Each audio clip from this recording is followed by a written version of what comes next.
Today's podcast is being presented by Podgo. You know, I have a lot of podcasters that appear on this show because they want to promote their show. I know lots of them want to monetize their show as well. Well, Podgo is the easiest way for you to monetize your podcast if you've got one, and providing podcasts with a flat rate for ad space so you always know how much you get when you include an ad from Podgo. Apply today to become a member and immediately be connected with advertisers that fit your audience. That's podgo.co at podgo.co. And don't forget to mention, how did you hear about Podgo? Just say, too many podcasts. Thanks. What are you watching? It's a horror movie called Remy's Demons. It was directed by today's guest, Colin Bressler.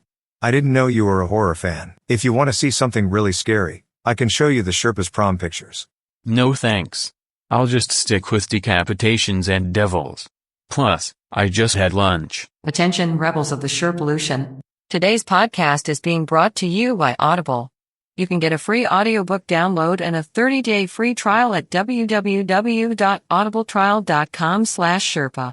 There are over 180,000 titles to choose from for your iPhone, Android, Kindle, or MP3 player. And now Mr. Bruce will lead you into the Sherpa Chalet. As a reminder, the restrooms are located near the yellow snow. Coming to you from Sherpa Chalet in beautiful downtown Mount Podcastia, it's time for entertainment interviews in the Sherpa screening room. Grab an aisle seat and a bucket of popcorn, but don't crunch too loud or you'll miss the show. Now, here's your host, Jim, the podcast Sherpa.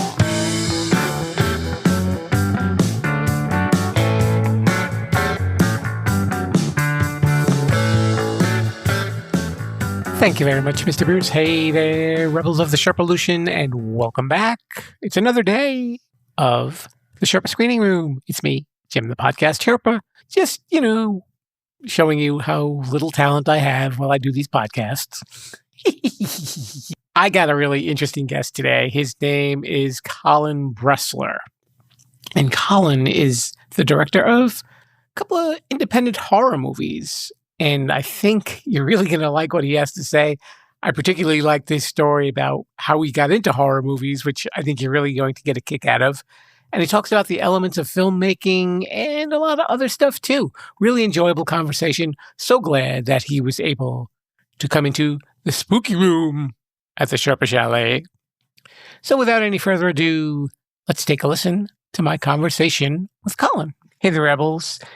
Because I do a lot of these interviews with people in the entertainment industry and people who do movies and TV shows, I'm often asked, what's the next scary thing? So usually what I will do is I will show them a copy of my cable bill. But I got a better idea this week. I am talking to a man who is new to horror movies. His name is Colin Bressler. He's been working in Hollywood for a bit and in the movie industry. So let's say hello to Mr. Colin Bressler. How you doing, Colin? I'm great. Thanks for having me on. This is awesome. I really appreciate it. It's a pleasure to have you on. Why don't we get to know you a little bit? Now, you originally started working behind the scenes, right? Yeah. So I went to film school back in the mid-90s. Got out of film school, fell in love with camera work, and I kind of, I became a cinematographer doing, independent films around. I lived in New York City for over around 20 years. And so I studied camera work. I fell in love with the camera and everything. Went to film school like everyone else, wanted to be a director, but I kind of fell in love with cinematography. Did that, still doing that to this day. That's basically, how I make money. That's my job.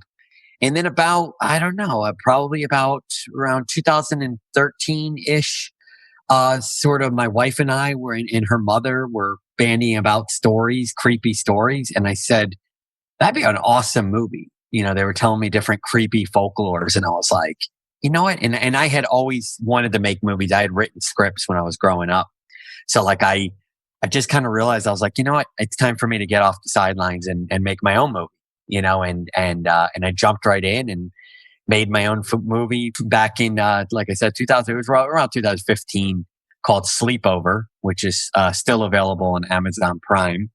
And that was like a sort of Blair Witchian point of view kind of style movie. And but yeah, I did that for a while, and I did that movie, and honestly, I got the bug, and I don't see myself ever stop making movies. I love it so much.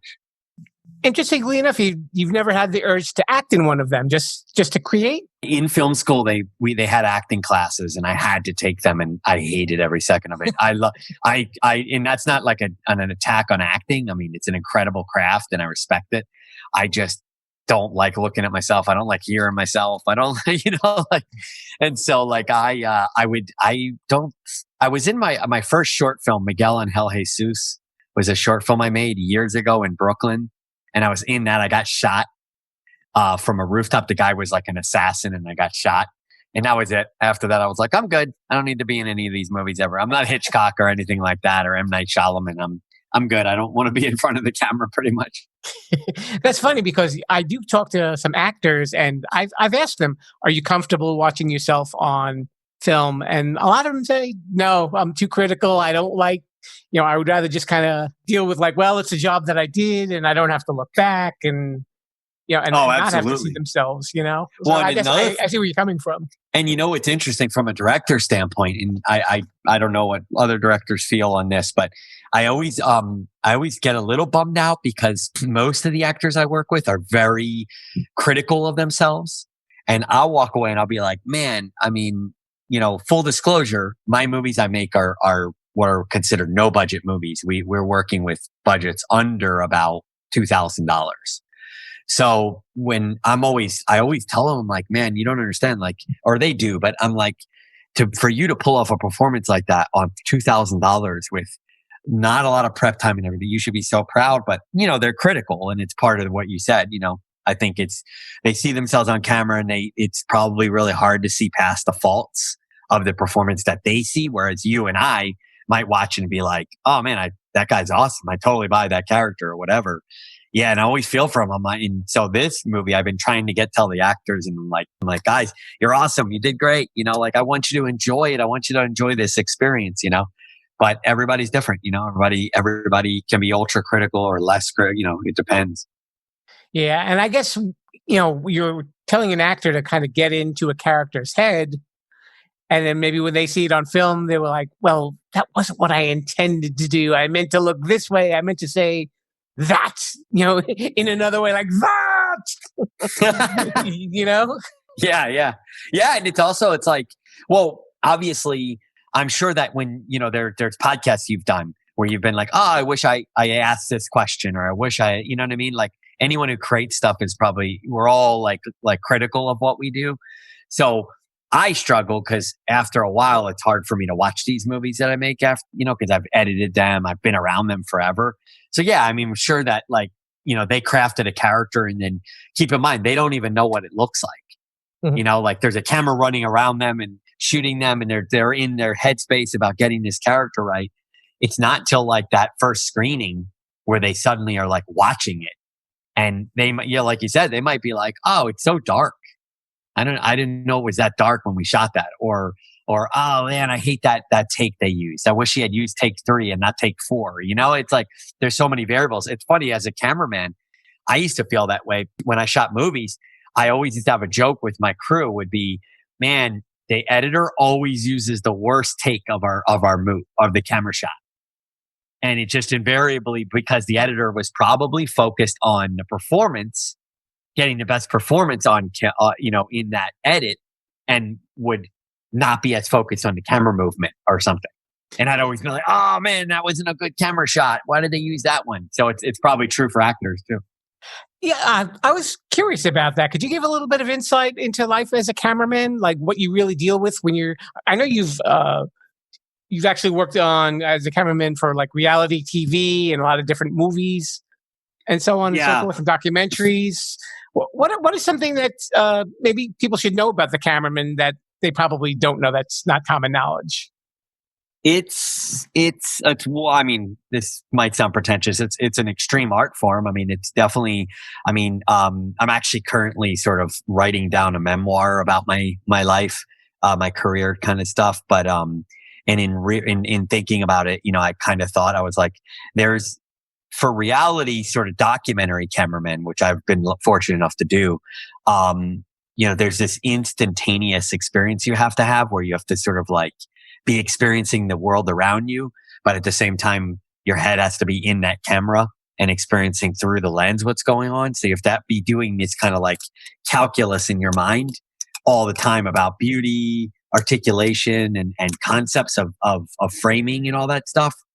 But at the same time, you're also like, don't fall off the sidewalk and trip and break your neck, like, and it really is a thing. It's like this sort of like, amalgamation of all these different actions that are happening at the same time, which you have to sort of like collectively have in your mind while trying to be perfectionist, but also trying not to fall, like that, for lack of a better way of saying it. And you've really worn a lot of hats as far as the filmmaking industry is concerned. I mean, being a cinematographer, you've been a writer, a producer, a director, an editor, and as well as a camera operator. So you really have like a great background to build on when you're creating your own movies. Would you say you have a pretty clear vision for every movie that you've done so far, or it kind of develops a little bit as you're going along? Yeah, I mean, I think that like every movie sort of speaks to you, or me. I should just speak about myself, because everybody's different. No, I mean, because there are I know directors that are way more calculated than I am in terms of their piecing together frame by frame in their minds. I don't really work that way, maybe partially because of budget, admittedly, but I have to be, with the budgets we work at, I have to be incredibly fluid and open-minded. So, I mean, I've been known to like mid-scene throw out an entire half of a scene because I just realized in my mind, I'm like, I don't think we need this and we should move on to the next thing. I have to calculate like, all right, I have these actors for 5 hours and I need to get 4 scenes done. So we're halfway through a scene and I realize, oh, she's got to go over there and throw the cup against the wall. And I just make this calculus in my head that I'm like, all right, you know what? I don't need her throwing the cup against the wall. This scene's fine if it ends before that. You know what I'm saying? So there's this like process that's happening. But my last movie, Domestic Hell, which is also available, quick stick, is also available on Amazon Prime. That film, I remember early on in the shooting, it sort of like spoke to me. I started to sort of experience it. Like when we would do rehearsals and the actors would walk through the set and do the lines and everything. And I would watch them and it just, all of a sudden I just realized this movie needs to be shot from this point of view, at this level, at this pace. It became kind of so organic. It was kind of an awesome experience and feeling because it just spoke to me. But that was only literally on set already. Sometimes it happens in the script writing process where you're like, this film can only be shot a certain way. But that movie was like, it happened on set. And then this last movie, the one I'm about to release, Remy's Demons, was a little bit of a mixture of the two, but it was a little bit more about the script kind of told me where I needed to go. Now, judging by the titles of the movies that you've just rattled off, we know that these aren't exactly romantic comedies. Why horror? Were you a big horror movie buff when you were a kid? No. Really? I hate to regurgitate similar stories, but when I was growing up, I was the biggest scaredy cat in the world. And I would, put it this way, I would get so scared. I think I was probably around between 7 and 10, somewhere in there. I had my parents were like, you got to sleep in your own bedroom. My brother and I used to bunk, but we had an extra room and they're like, you got to sleep in your own bedroom. And I would concoct werewolf story, all this stuff in my mind. And I would actually leave my bedroom in the middle of the night, put my blanket and a pillow down and pressed my head literally against my parents' door.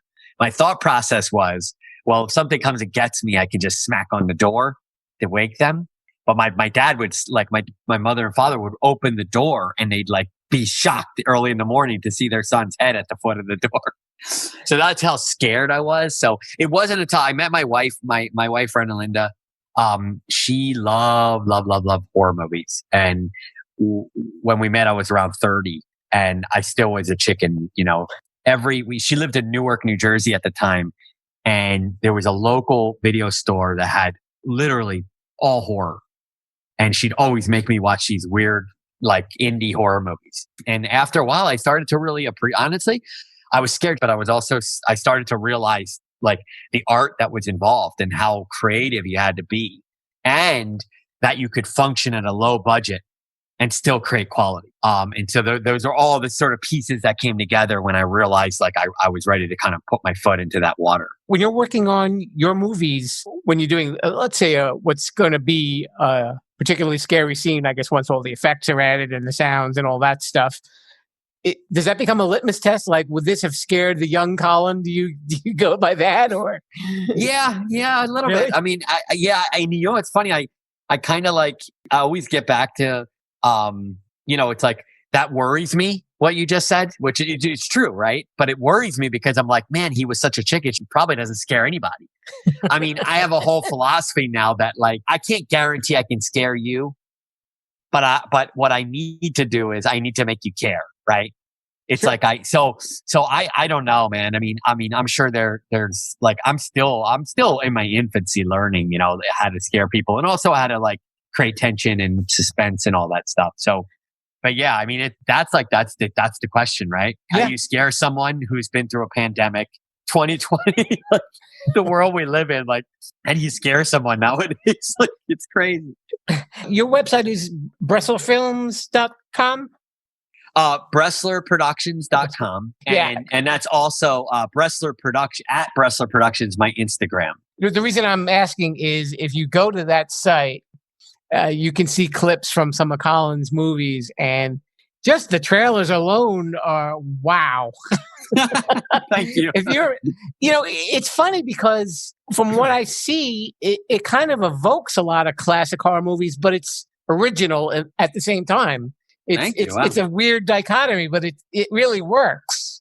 I appreciate it. Wow. Thank you. Oh, I was just going to say that my second movie, Bloody Drama, is a classic slasher. And so I really did. That was my first like sort of true diving into the horror genre. My first movie was more of an experimental movie. Uh-huh. But Bloody Drama, I was tasked to do that too by Screamtime Films. They were like, hey, do you want to make a movie for us? Here's our idea. And that was really cool because I'd never worked for someone else's idea. But I also never thought I'd ever make a slasher. And so I just kind of like went at it from the angle that I found interesting, but I also did a lot of research in like Halloween and the classics to try to get some, bring back that kind of, I wanted it to feel like an 70s, 80s horror movie, slasher movie. Back to what I saw with the trailers, what you definitely have down to an art is the use of the music, and it's very sparse and it's in like an odd key, and it's almost like when you're a little kid and you're turning the Jack in the Box and you're waiting for that dun, dun, dun, dun, dun, dun, dun, dun, and something is going to happen, and that music, even though it's not filling up the background, it's still adding to that tension that they're in the dark, somebody's walking through, something's going to happen. That kind of edge of your seat type of tension. You've really got that down to a science. Thank you. Wow. And I'd be remiss that my partner in crime, he kind of helps produce, but his main focus is the sound. He does the sound design and also the music. His name's Colin Chinchar. He's out on the West Coast in Oregon. But he's amazing. Most of the music's his original stuff, and like he'll just send me a bunch of different versions, and I'll kind of tell him like I like this, I like that. Hey, can you do this, but a little more of this? But I mean, it's mostly him. I mean, he's just a brilliant. I always tell him, I'm like, you got to get your art, your music out there, man. Like I want him to like create his own like whole music library for filmmakers because his stuff is so unbelievable. I know you said earlier that you're doing movies basically on a no budget as opposed to the $1 million budgets that gets handed over from studios sometimes. Apart from that, what's the biggest challenge for you as a director when you're trying to do a horror movie? I think that it is keeping like sort of structurally keeping the story clear and not getting bogged down in certain things. So it's like kind of just having a sense for like the direction of everything. Because, most movies are made out of order. Like they're not going to shoot the first scene first, second scene second kind of thing. I still to this day, it's hard to sort of organize all that and make sure that like each scene's pacing and the performances and everything is working towards a sort of final goal that you set out. So it's really that structure that I'm working on. I think that like, really keeping that clear as a clear path forward for the movie, for the story, I don't know if that made any sense, but. It makes sense. Don't worry. We record out of sequence sometimes too, so don't worry. It makes sense, right? Yeah, exactly. I know you said you weren't a fan of horror movies, but when you started to like them, were there any particular directors or styles that you liked before you started doing your own? Yeah, I mean, at first I was really, really, really into the Blair Witch sort of point of view horror because I liked the experimentation of it. I think it got obviously kind of played out and overdone to a large extent, but I thought it was just such a cool idea to just hand people cameras and be like, we're going to throw stuff at you and freak you out. It appealed to me. I went to film school and I learned about Godard and all the experimental filmmakers out there.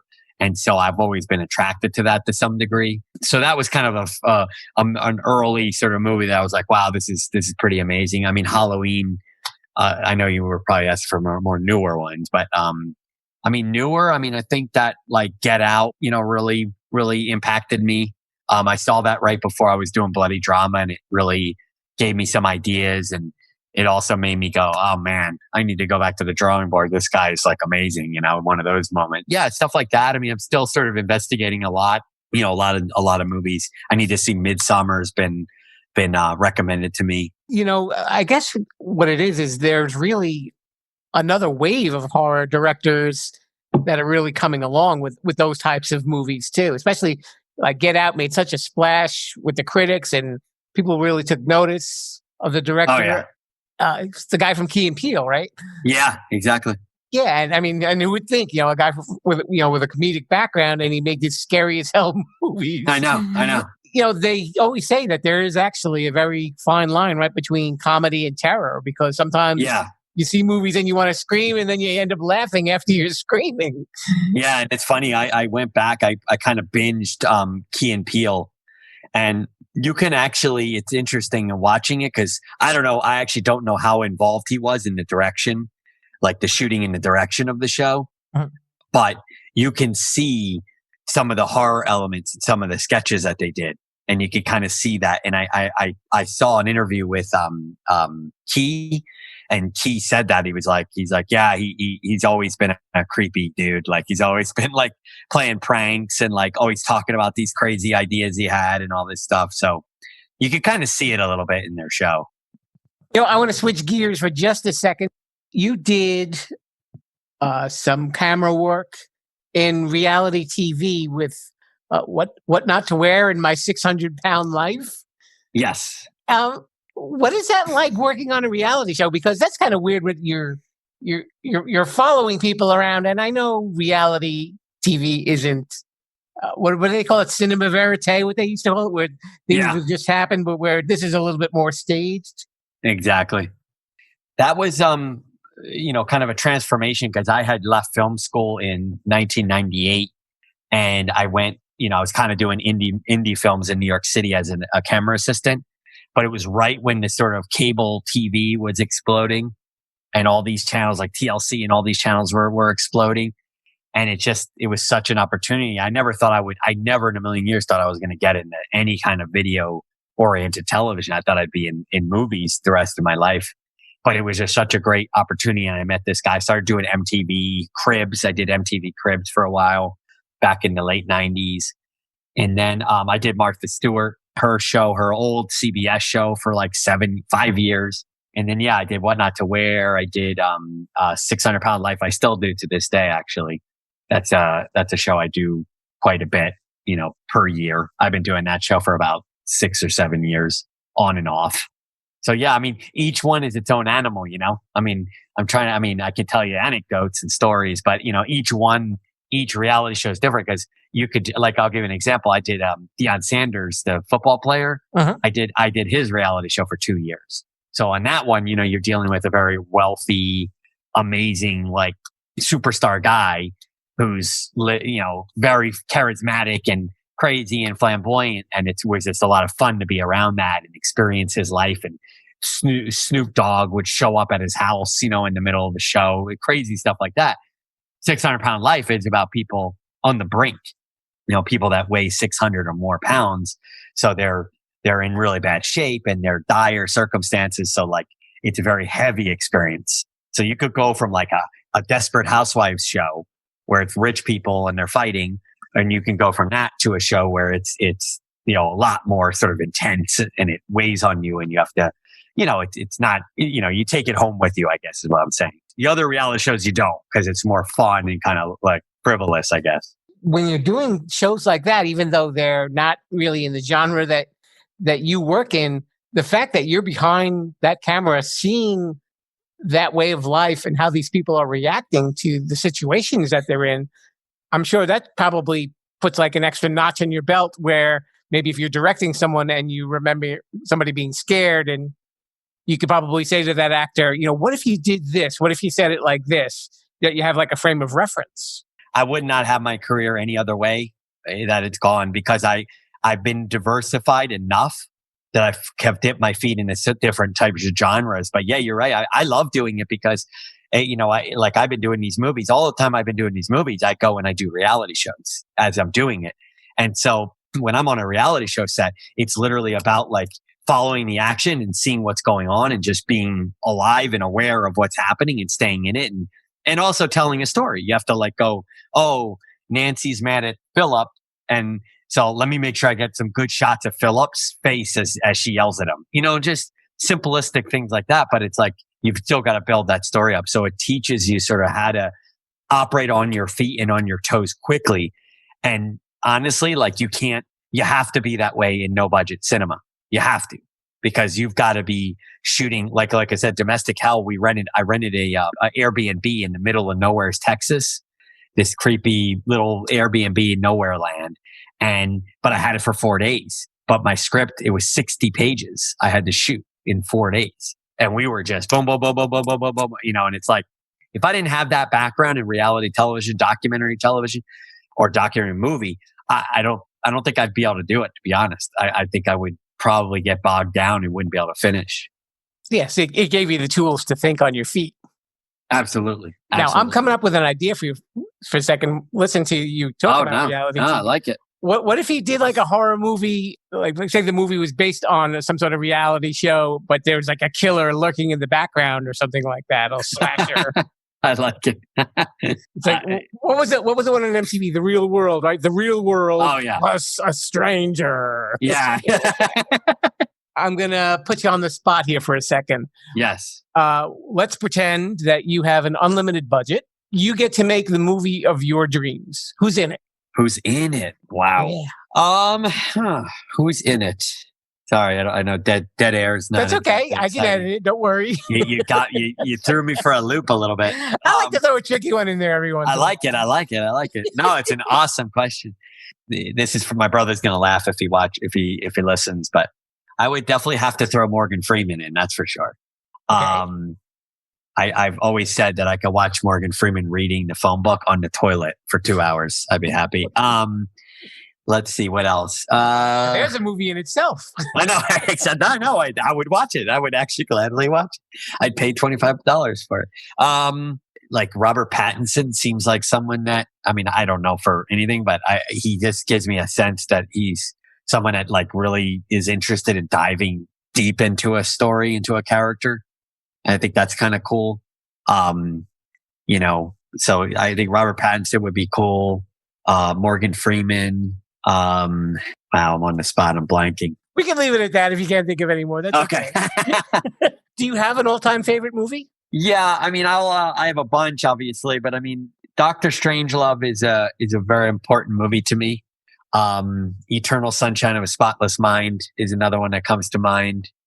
That influential movies over me. Mm-hmm. Yeah, those two, and there's a lot of others.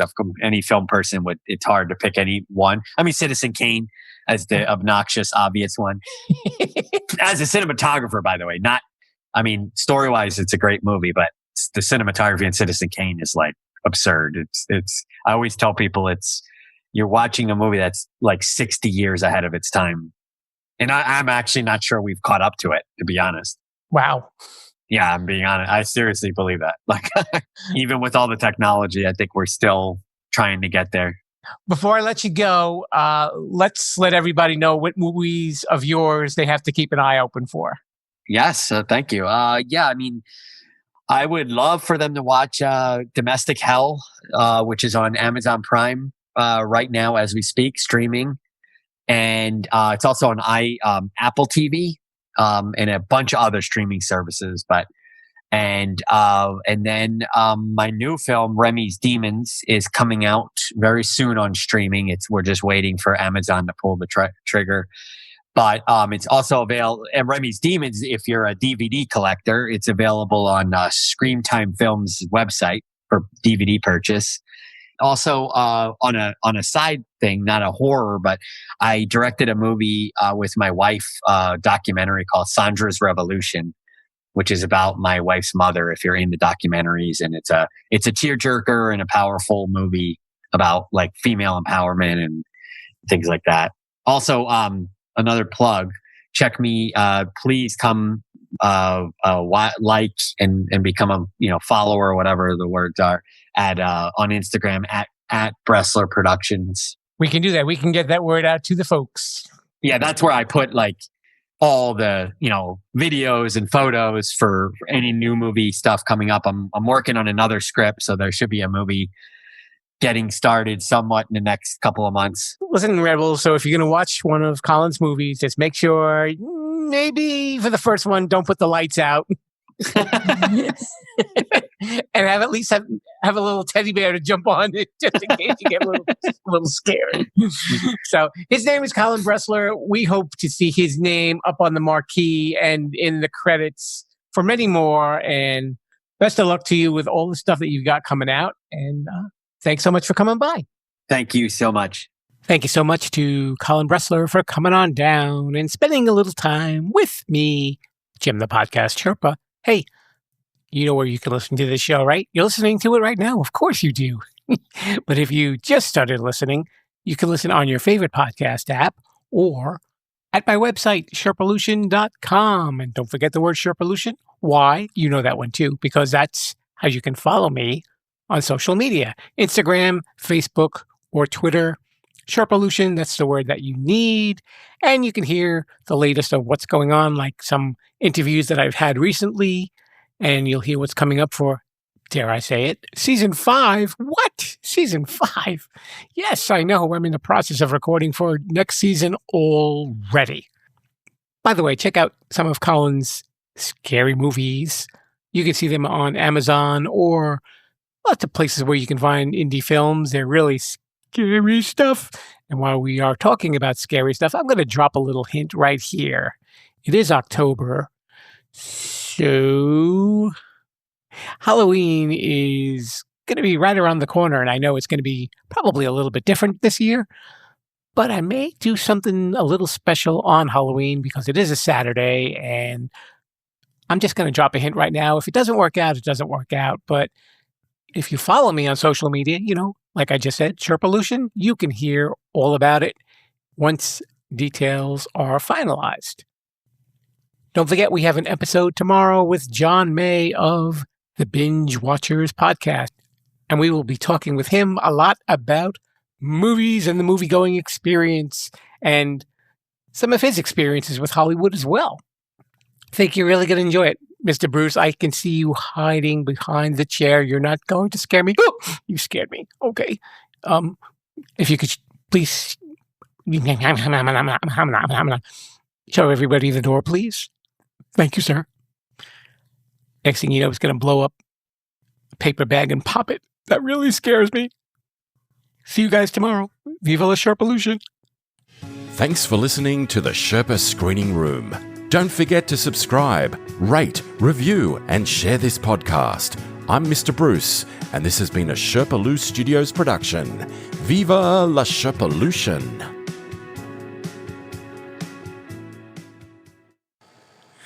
Hey, what's up? This is Christopher Stolle of Realm of the Mist Entertainment. The podcast you are listening to is part of the SJ Network.